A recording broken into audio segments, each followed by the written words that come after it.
I'm Judith, 32, standing in my cramped kitchen, the linoleum cold under my scuffed boots, their soles worn thin from years of quiet steps.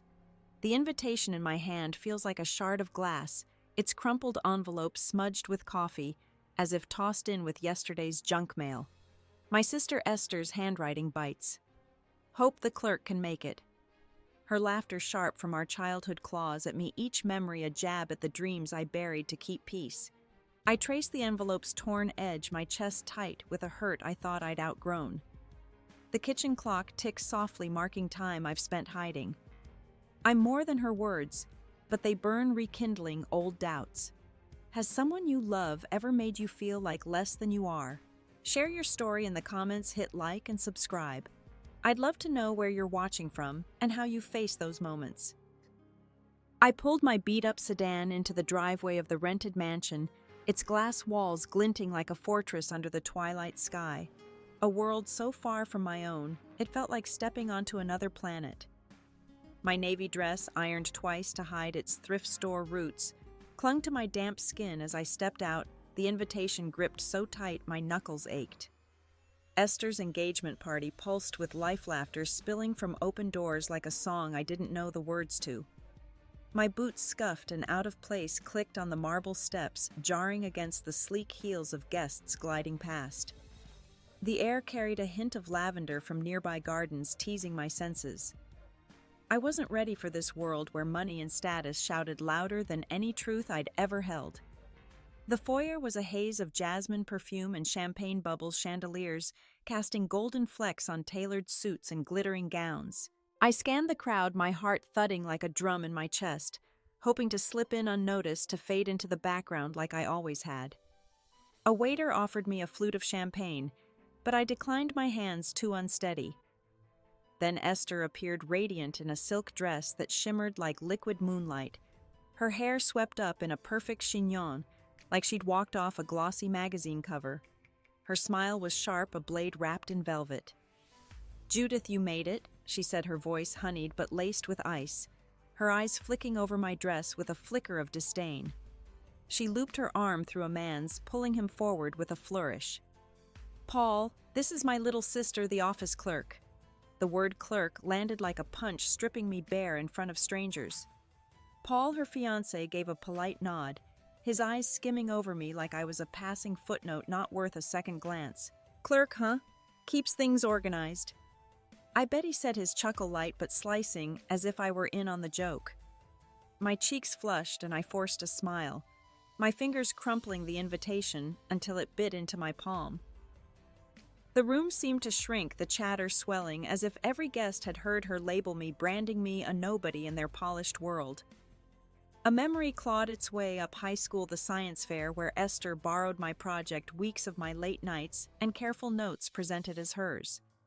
She'd stood on stage basking in applause while I lingered in the back, invisible, my heart sinking as the crowd cheered for her.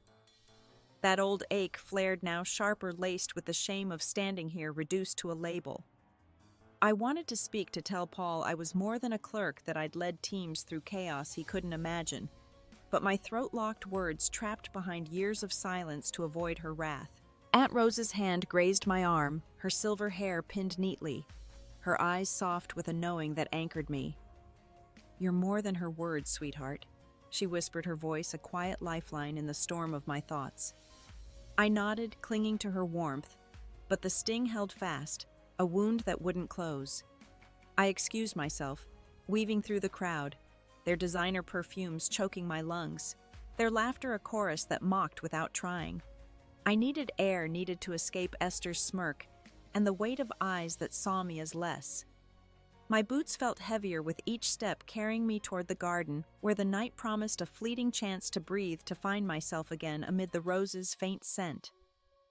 Outside the garden was a maze of fairy lights strung through clipped hedges, their glow soft against the cool night air. I sank onto a stone bench, its surface cold against my hands. The invitation still clutched tight, its coffee-stained envelope a cruel mirror of Esther's disregard. I traced her handwriting, that biting clerk jab, and wondered why I'd come. To prove something to her, to myself. A breeze stirred the leaves, carrying the faint scent of roses, and I closed my eyes, trying to quiet the storm in my chest.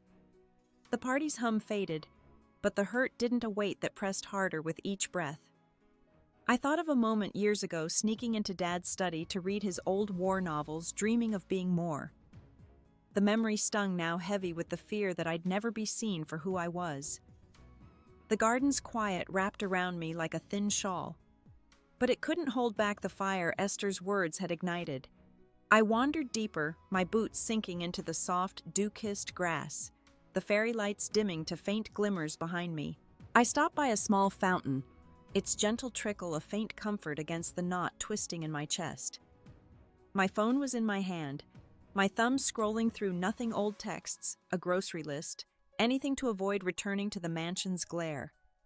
The air smelled of damp earth grounding me, but not enough. Then Esther's voice sliced through the night, sharp and confident, coming from a cluster of roses just beyond a low hedge. I froze, half hidden, my breath shallow, my heart pounding like it was trying to break free. "She's always been like that," Esther said, her tone clipped, talking to Paul as if I were a footnote in her story. "Judith never had big dreams. Even Dad used to say she'd rather coast than climb." My heart lurched, the word Dad a blade in my chest. Dad, who'd sat with me on our creaking porch, sketching my future with pride, calling me his quiet storm when I enlisted at 19. Her words twisted memories. I'd held sacred ones I'd replayed during long nights in barracks, his voice my anchor. I gripped my phone, my knuckles white as her voice pressed on, relentless. Paul murmured something too low to catch, but Esther's laugh was cruel, low, and biting like a whip. "Oh, please. She's happy pushing papers. It's all she's good for." I wanted to storm over to scream the truth of my years in uniform, the missions I'd led, the lives I'd helped save. But my feet were rooted heavy as stone, my body betraying me. Her words were a dagger slicing through the nights Dad had praised my courage, his rough hand patting my shoulder after my first promotion. Had I imagined his pride? Was it all a lie?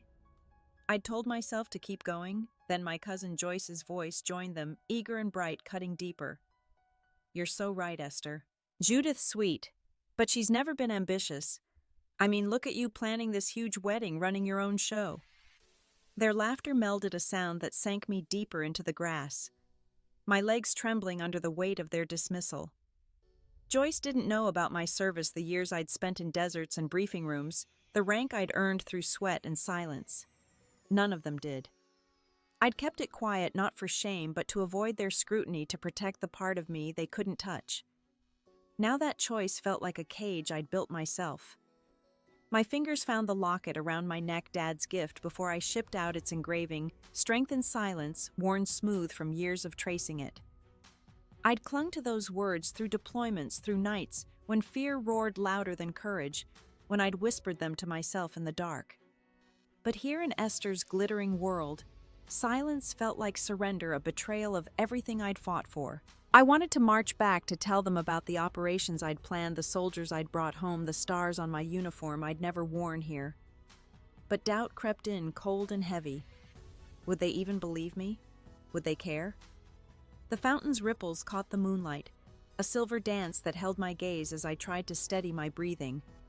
Esther's lies and Joyce's agreement echoed in my head, a chorus of dismissal that drowned out my truth. The anger burned low, a fire I couldn't quench, mixed with a grief that tightened my throat. I slipped the locket under my dress, hiding it like I'd hidden so much of myself, afraid to let it see the light.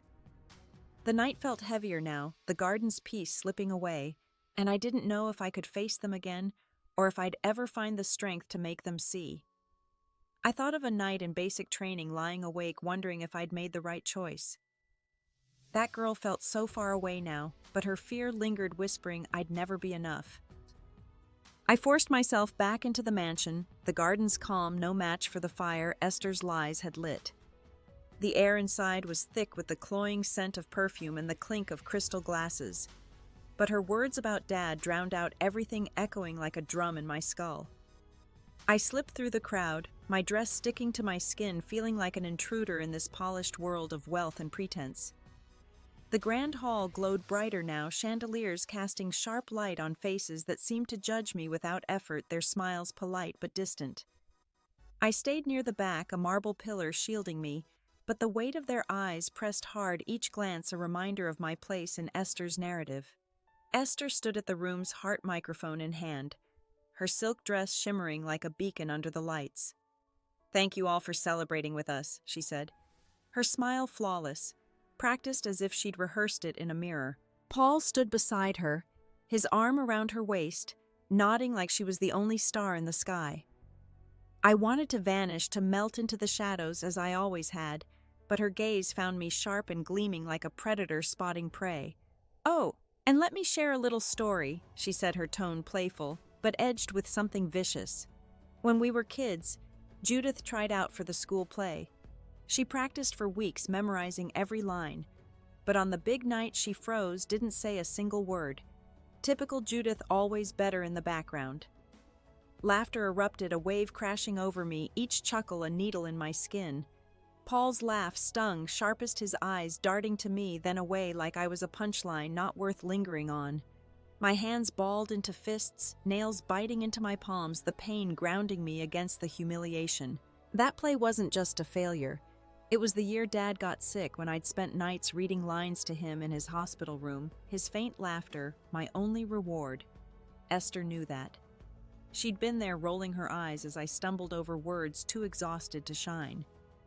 Now she twisted it, making me a joke for her perfect guests, a caricature to prop up her own light. I caught Karen's eye across the room, my coworker from the office where I'd kept my military life locked away. Her short bob swayed as she stepped forward, her frown deep. "That's not fair," she said, her voice clear, drawing a few glances. "Judith's the most disciplined person I know. She's the first one and the last one out every single day." Her defense was a spark in the dark, but Esther waved it away with a laugh, her tone dripping with condescension. "Oh, Karen, you're sweet," she said, her smile patronizing. "But organizing files isn't exactly a big dream, is it? She's just a clerk." The word landed like a brick, heavy and final, and the room's laughter sharpened, cutting deeper, a blade that found every crack in my armor. Karen's face flushed, her mouth opening to argue, but Esther turned away, raising her glass for another toast, dismissing us both. I felt myself shrinking, the room tilting, the chandelier's light too bright, too harsh. My boots were lead, rooting me to the floor, keeping me from running. I wanted to scream about the missions I'd led, the lives I'd saved, the stars on my uniform I'd never worn in this world. But my voice was trapped, locked behind years of silence, to keep the peace, to avoid her wrath. Esther's story wasn't just a jab. It was a theft, rewriting me as small, forgettable, a shadow in her spotlight. The anger in my chest burned hotter, a fire I couldn't contain, and I wasn't sure how much longer I could stand there, drowning in their laughter, my truth buried under their lies. I slipped away from the pillar, my legs trembling like they might give out, and found a corner near the dessert table, where the clatter of plates muffled the laughter still ringing in my ears. My fingers fumbled with the locket under my dress, its cool metal the only thing tethering me to myself. The table was laden with delicate pastries, their sweetness cloying, mocking the bitterness in my throat. I needed to breathe to escape the spotlight Esther had thrown on me, but the walls pressed closer, the guests' voices a haze of judgment that clung like damp air. I stood there alone, the room's opulence a stark contrast to the raw ache inside me. A young server paused nearby, offering a sympathetic glance, but I looked away, too raw to meet her eyes. Then my mother's voice. Janet's cut through, soft but unmistakable, coming from a small alcove just beyond the table. She was talking to Esther, their heads bent close, oblivious to me standing in the shadows. "You've done so well, Esther," Janet said, her tone warm with pride, the kind I'd rarely heard for myself. "You've always had such drive, such ambition. Not like Judith. She's settled for so little, hasn't she? I think your father would have been disappointed." The word disappointed was a knife sharper than Esther's toast, slicing through the core of me. Dad had been my rock, the one who'd taped my enlistment papers to the fridge, who'd called me his soldier when I came home on leave. I could still see his smile, faint from chemo, but real when I showed him my first commendation, his eyes bright with pride. Had Janet forgotten that? Or had she chosen to rewrite it to align with Esther's story? I pressed myself against the wall, my breath shallow, my heart pounding so hard I thought it might break through my ribs. Esther's voice followed casual, cruel. "Oh, Mom, you're right. Dad always wanted more for us. Judith's fine, I guess, but she's never pushed herself. She's just there, you know." Her words were careless, like she was dismissing a stranger, not her sister. Janet sighed, a sound heavy with agreement. "I tried with her, Esther. I really did. But she's always been content with so little. It's sad, really. Sad." The word echoed, twisting the knife deeper, a wound that bled memories I'd thought were mine alone. A memory surged, unbidden Dad's funeral 3 years ago, the air heavy with rain and grief. I'd sat by his hospital bed for weeks holding his hand, reading him stories, while Esther breezed in for brief visits, always with an excuse to leave early. At the service, she'd stood at the podium, tears perfect, claiming she'd been his caretaker, his confidant, while I sat in the back, too raw to argue my grief, a private thing. Now it felt like she'd stolen him again, rewriting his love for me as disappointment. My fingers dug into the locket, its edges biting my palm, the pain a sharp reminder of what I'd lost. The anger burned hotter, mixed with a grief I couldn't name, a betrayal not just from Esther, but from Janet, who'd chosen her narrative over mine.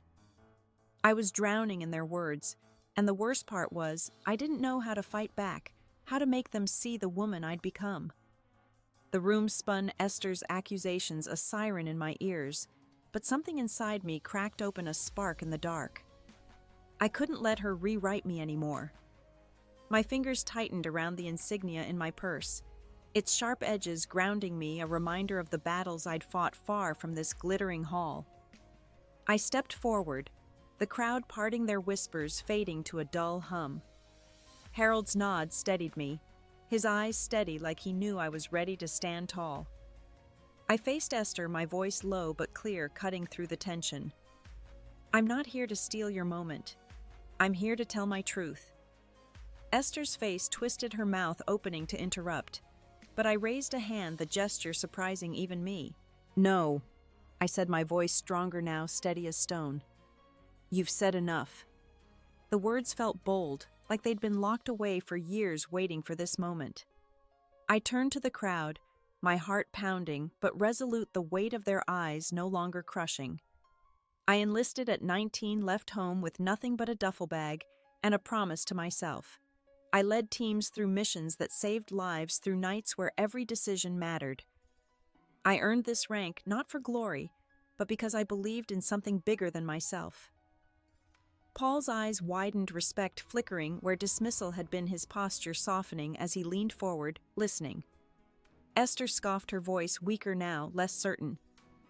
"You're making this up," she said. But the crowd was with me, their faces a mix of shock and curiosity, some nodding as if they saw me for the first time. I turned to Janet, her hands clasped tight, her face pale under the chandelier's glow. "You were there, Mom, when Dad taped my commendations to the fridge, when he smiled and called me his soldier. You saw his pride." Her eyes dropped a crack in her certainty, and for the first time I felt the air shift, like the truth was finally breaking through. A memory flashed, leading a team through a desert night, the air thick with dust, my voice calm as I guided them to safety through radio static. That same calm steadied me now, a strength I'd forgotten I carried. I looked at Esther, her perfect world fraying at the edges, her hands trembling slightly on the microphone.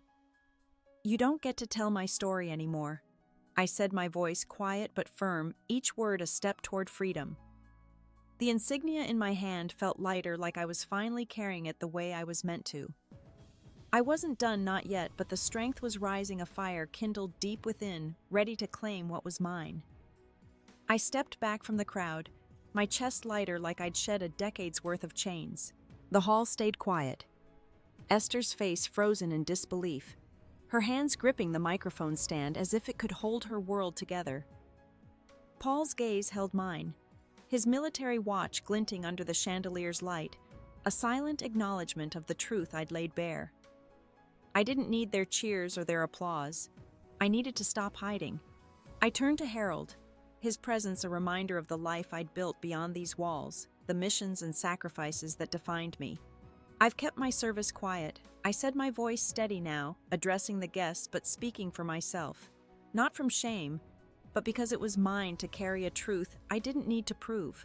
I led teams through places you'll never see, made choices that kept people safe, that brought them home. That's who I am.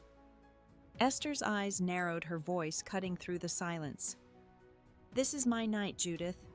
You don't get to make it about you. But her words lacked their old venom, and the crowd's murmurs softened some faces. Curious others, uncertain, their attention no longer hers alone. I didn't answer. Instead, I reached into my purse, pulling out a worn photo, me in uniform, standing with my team after a mission, our faces tired but proud, dust still clinging to our gear. I held it up, not for them, but for me, a reminder of the woman I'd always been. I'm contacting my unit tomorrow. I said, my eyes on Esther, but my words for everyone. I'm done letting my story be a secret. I'll declassify what I can, let the truth stand on its own. The decision was a vow, one I'd made to myself years ago, buried under years of silence. I thought of Dad, his pride when I'd call from base, his voice crackling through the phone, urging me to keep going, to be his quiet storm. He'd seen me even if they hadn't, and that memory fueled me now. Aunt Rose stepped closer, her hand brushing my arm, her smile small but fierce, like a flame that wouldn't flicker out. You've always been enough, she whispered, and a warmth spread through me like a fire catching in the dark. I looked at Esther, her world unraveling, her perfect facade cracking under the weight of my truth. Paul watched me now, his expression softened, tinged with regret. Maybe for believing her version of me. I didn't need their validation anymore. I tucked the photo back into my purse, my fingers lingering on its edges, and walked toward the garden doors. The night air waited cool and open, a world where I could breathe. I stepped into it, my boots steady on the stone path, my heart finally my own. I woke the next morning in my apartment, the quiet hum of the fridge filling the space where last night's chaos still lingered in my mind. Sunlight filtered through the blinds, casting thin stripes across the counter, where my coffee sat untouched, cooling in its chipped mug. My phone buzzed relentlessly, a stream of messages from cousins I hadn't seen in years, their names unfamiliar on the screen. Joyce's text came first, hesitant but direct. Saw your service record online. I had no idea, Judith. I'm so sorry. I stared at the words, my fingers hovering the apology, a faint balm against the sting of her laughter at the party. It didn't erase the hurt, didn't undo the years of being unseen. I'd followed through before dawn, calling my unit's liaison, my voice steady despite the hour. They'd agreed to declassify parts of my record, commendations, mission summaries, nothing sensitive. By noon, a public affairs officer sent a link to a webpage, my name and rank stark against a plain background, a grainy photo from a ceremony years ago. My face younger but resolute. I didn't read it. I didn't need to. My truth was out there now, no longer buried in silence, but its weight settled heavier than I'd expected, like a stone I'd chosen to carry. The doorbell rang sharp and jarring, cutting through the quiet. Janet stood on my doorstep, her coat misbuttoned, her face drawn lines deeper than I remembered. Can we talk? She asked, her voice soft but strained, like she'd rehearsed the words. I let her in my arms, crossed the air thick with years of unspoken hurt. She sat on my couch, clutching her purse like a shield, and spoke before I could. I saw the website, Judith. All those awards, all those years. Why didn't you tell us? Her question wasn't curious. It was an accusation, as if I'd chosen to deceive her, to hide my life out of spite. I leaned against the counter, my jaw tight, the coffee's bitter scent grounding me. I tried, Mom. I told you about my deployments, my promotions, but you were too busy praising Esther to hear me. My voice was low, not angry, but heavy with truth. Her eyes flickered a flash of guilt, but she didn't argue. Instead, she sighed, her fingers twisting the purse strap until her knuckles whitened. Esther's upset. She says you humiliated her at her own party, made it all about you. I laughed, a short, bitter sound that surprised me. Humiliated her? She's been rewriting my life for years, Mom. She doesn't get to claim my story. Janet looked away, her silence louder than any words a wall between us. I wanted her to fight for me, to say she'd been wrong to choose me for once. But she sat there caught between her daughters, her loyalty clear. My phone buzzed again, Paul's name flashing. I need to understand this, Judith. Can we meet? I stared, my thumb hovering over the screen, his words, a fragile bridge I wasn't sure I wanted to cross. Esther's world was cracking and I was the fault line, but the victory felt hollow, the air heavy with what I'd lost. I set the phone down, relief and unease tangling in my chest, waiting for what came next. I didn't reply to Paul's text, not yet. The weight of Janet's silence still clinging to my apartment like damp air. Her misbuttoned coat, so unlike her usual polish, lingered in my mind as her footsteps faded down the hall. I sank onto the couch, staring at the ceiling, the quiet pressing against me like a heavy blanket. My phone kept buzzing, messages from cousins and uncle, even a high school friend, all stumbling across the declassified record online. Their words were kind, apologetic, but distant, like voices from a life I'd left behind. Didn't know you were a general, one read. Proud of you, said another. But they felt like echoes too late to fill the years of being unseen. Then I saw Esther's post on social media, a sharp jab veiled in vagueness. Some people need to exaggerate to feel important. Truth doesn't need a spotlight. No names. But it was for me a public dismissal to anyone who'd listen. My stomach twisted, not with anger but with a hollow ache, a bruise that hadn't healed. She wasn't just denying my truth. She was rewriting it again, painting me as the liar, the attention seeker. I scrolled through the comments, some defending her, calling her classy, others questioning their words. A faint spark of doubt in her narrative. I closed the app, my hands cold, the screen's glow harsh in the dim room. Later that week, I drove to a military ceremony an hour away. My dress uniform pressed but heavy on my shoulders, the fabric stiff against my skin. The auditorium buzzed with soldiers, their families, a few reporters, the air thick with anticipation. My name was called, and I walked to the podium, my boots steady on the polished floor, to accept an award for a mission I'd led years ago, one I'd kept locked away in debriefing rooms. The applause was warm, a wave that should have lifted me, but my mind wandered to Esther's post, to Janet's averted eyes, to the family I'd thought would see me. Karen was there, her smile wide as she clapped, her presence a small anchor in the sea of faces. Afterward, a reporter approached, her notebook open, her pen poised. General Carter, there's talk online about family disputes. Care to comment? Her question sliced through the moment's pride, exposing me again. I froze, my throat tight, but managed. My service speaks for itself. My voice calm but firm, deflecting her probe. She nodded, her eyes lingering, curious, and I felt raw, like a wound reopened under their gaze. I left the ceremony early, the award in my bag, its weight a reminder of what I'd earned and what I'd lost. Back home, I sat at my kitchen table, the award beside a cup of tea gone cold, the steam long faded. The room was still, but my mind churned. Esther's refusal, Janet's silence, Paul's tentative outreach. I'd claimed my truth, but the hole their doubt left gaped wide, a void no award could fill.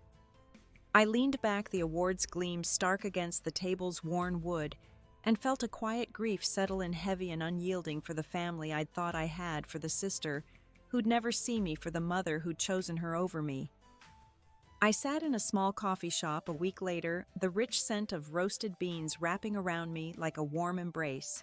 Morning light slanted through the window, catching the steam rising from my mug, a simple ceramic thing I'd bought at a flea market. I'd agreed to meet Paul and Aunt Rose here, far from the mansion's glare, far from Esther's shadow. My hands rested on the table, steady now, no longer clutching at ghosts of the past.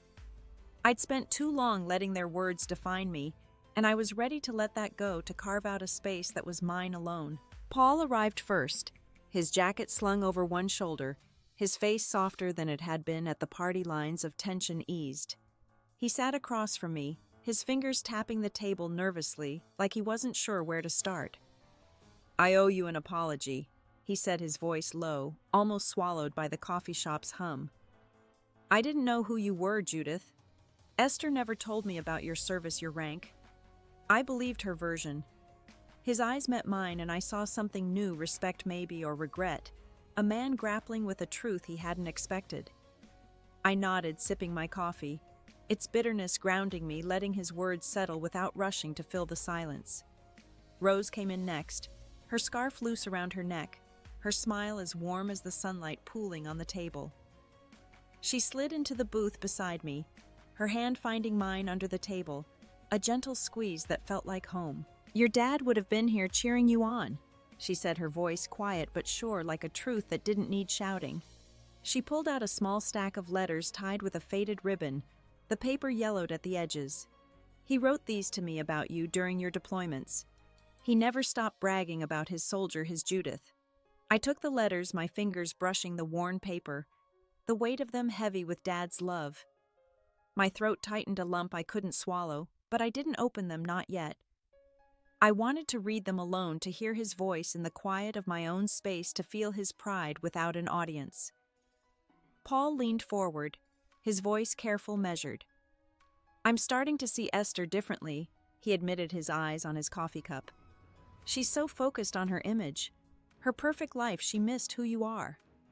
I'm sorry I bought into it, Judith. His honesty caught me off guard, and for a moment I saw him not as Esther's fiancé, but as someone wrestling with his own doubts, his own misplaced trust. I didn't forgive him outright. Trust was a slow build now, earned through actions, not words, but I felt a shift, like a knot loosening in my chest, a crack letting light through. The coffee shop hummed around us, people chatting, spoons clinking against mugs, a normalcy I sank into, letting it wash over me. I wasn't the clerk, the failure, or the shadow anymore. I was Judith, and for the first time in years that felt like enough. I left the coffee shop with Rose's letters tucked in my bag, their weight a quiet promise I wasn't ready to open. Back home, I walked to my garden where the sapling from Dad's favorite tree stood, its leaves catching the late afternoon sun, a soft green against the fading light. I knelt in the dirt, my fingers tracing the cool, damp soil, the earth grounding me in a way the mansion never could. I'd planted it after the party, a small act of reclaiming something Esther couldn't touch, a piece of Dad's love rooted in my own space. It was growing slow but steady, its branches reaching like I was learning to do. That evening I started a journal, my pen scratching across the page as I wrote to Dad, not about the pain or the party, but about the woman I'd become. The words flowed simple and true about the recruits I'd begun mentoring, young soldiers with wide eyes and big dreams, their questions reminding me of my own at 19. I told them my story. Not the general's, but Judith's, the girl who'd left home with nothing but a duffel bag and a stubborn heart, who'd found strength in the quiet moments. I wanted them to know they could too, that their worth wasn't in medals or titles, but in the choices they made when no one was watching. My phone buzzed, Esther's name flashing across the screen like a warning. Her message was short, a mix of apology and defense. I didn't mean to hurt you, Judith. Let's move on. I read it twice, my thumb hovering over the reply button, the words tempting me to respond to bridge the gap. But I set the phone down, choosing silence not out of anger, but because I didn't need her words anymore, not to forgive her, not to fight her. I was done carrying her version of me, done letting her define my edges. Instead, I walked to my bookshelf where Harold's unit coin sat, its edges worn from years of quiet pride, a relic of missions I'd never spoken of here. I hung it on a small hook beside Dad's photo, the one where he's laughing his arm around me at my first homecoming, his eyes bright with a love I'd almost forgotten. The coin gleamed, a piece of my truth made visible, no longer hidden in a purse or a past. I stood there, the house quiet around me, the creak of the floorboards a familiar comfort. A stillness settled in, not heavy but soft, like the moment before dawn when the world holds its breath. I wasn't whole yet, but I was close, and that was enough for now. A year later, I stood on a small stage at a veterans event, the room filled with young soldiers and their families, their faces a mix of hope and grit. The microphone was heavy in my hand, its cold metal grounding me, but my voice held steady, carrying over the crowd. I spoke about resilience, about carrying your truth through doubt, about the quiet strength that grows in the spaces where no one looks. My words were simple, not polished, but meant to light a path for someone else to show them they could keep going even when the world tried to make them small. The crowd listened, some nodding their eyes, reflecting struggles I recognized, and I felt a connection, a thread tying my story to theirs. Afterward, I drove to the cemetery, the air crisp with early fall, the sky a soft gray that promised rain. Dad's grave sat under an old oak, its leaves just starting to turn their edges, curling like the pages of a well-loved book. I knelt, placing a single daisy on the stone, its petals soft against the rough granite, a small offering to the man who'd seen me when I couldn't see myself. I pulled out my journal, now half filled with letters to him, and read one aloud, my voice blending with the breeze, soft but clear. It was about the recruits I mentored, how their courage echoed mine, once buried under Esther's shadow, now growing in the light. I told him about their questions, their fears, the way they reminded me of the girl I'd been stepping into, a world bigger than I'd imagined. I'd started a scholarship in Dad's name, a small fund for women joining the military, women who might feel unseen like I had for so long. It wasn't grand, just a few $1,000s, but it was a piece of him I could give back, a way to keep his belief in me alive, to pass it on to others. Karen had spread the word online, her posts filled with a pride that warmed me, and applications were pouring in, each one a story of grit and hope, of women refusing to be small.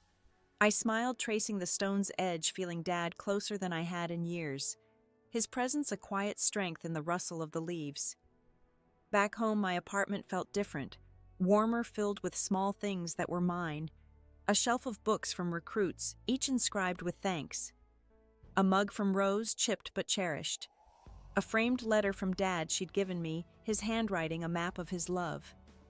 I'd declined Esther's wedding invitation months ago, not out of anger, but because I didn't need her approval anymore, didn't need to sit in her shadow to feel whole. Her silence since then was answer enough, a quiet that spoke louder than her words ever had. I sat at my kitchen table, the evening light soft through the window, casting long shadows across the room. I felt a quiet ease, like I'd finally found my place, a home built from my own choices, not their expectations. That night I walked to my balcony, the city lights flickering below like stars scattered across a canvas I could almost touch. My journal rested on the ledge, its pages worn from months of late-night thoughts, ink smudged from moments when tears had fallen. I didn't write about Esther anymore, or the party, or the years I'd spent proving myself to people who didn't see me. Instead, I wrote about the small victories, the recruit who hugged me after a talk, her eyes bright with possibility. The way Rose's laughter filled my apartment last weekend, her stories of Dad weaving a bridge to the past. The quiet pride I felt when I caught my reflection, no longer a shadow, but a woman whole. Forgiveness came, not the kind that erases pain, but the kind that sets you free, like cutting a rope you didn't know was tied. I didn't hate Esther, not anymore. She was trapped in her own story, one where she needed to shine brighter than everyone else, where my light was a threat she couldn't bear. I'd let her go, not for her sake, but for mine, releasing a weight that had tethered me to her version of me. It wasn't easy, and some days I still felt the ache, but I chose to walk forward, to let the hurt fade into the background. The real lesson came slowly, carved from sleepless nights, long talks with myself, and moments of quiet clarity. Your worth isn't in the labels others give you, clerk, general, sister, failure. It's in the choices you make when no one's watching, the way you keep going when the world says you're not enough, when your own family turns away. I'd hidden my light for years, thinking it protected me, but it only let others shape my shadows, define my edges. Now I was done with that. I was enough, not because of a rank or a title, but because I'd chosen to be, because I'd walked through the fire and come out whole. I closed my journal, the night air cool against my skin, carrying the faint hum of the city below, alive with stories I'd never know. I felt a part of it, grounded in a way I hadn't been before, my roots sinking deep into the life I'd built. I wasn't running from my past anymore. I was building from it piece by quiet piece, each choice a brick and a foundation that was mine alone. The stars above seemed closer now, their light a reminder that I didn't need anyone else's to shine. What's a moment that made you realize your own strength? A time when you chose yourself despite the doubt? Share it in the comments. I'd love to hear your story. To know how you've carried your own light through the shadows. If this resonated with you, please give it a like, subscribe to join me on this journey, and share it with someone who might need to hear it. Someone who's finding their way through their own truth. Thank you for being here, for listening, for holding space for stories like mine. Here's to finding peace in who we are, to building lives that are true and whole.